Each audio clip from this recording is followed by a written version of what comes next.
Proposal sang isa ka biker sa iya nobya, viral sa social media. Inigitutukan ni Daryl Marie Sarmiento.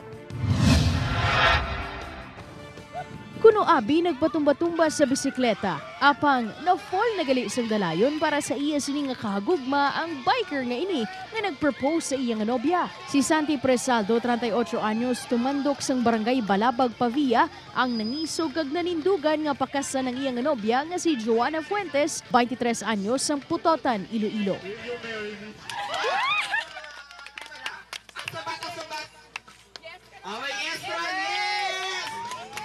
Una, text, meet, lagaw lang.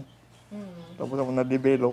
Kunang duha pang pamangkuton, age doesn't matter. Ilabi na kung makit-an man ang sinseridad kag ginapabatsyag ang matud-tuod nga pagigugma sa isa kag isa. Ay, kinakabuutan ako siya muna. Tapos daw napakita yaman sa ako na palanggay ako. Sa matamis nila nga mga yuhom, ilagid gin pamatud-an nga bisan pa anong matabo. Paghigugma sa gihapon ang magapangibabaw, ilabi na sa duha ka tawo nga sinsiro ang tinutuyo sa isa kag isa. Always sa gitandaan nga no matter what, palangga ko gid siya. I love you. And please, stay. Upod kay Hans Desierto, Daryl Marie Sarmiento, One Western Visayas.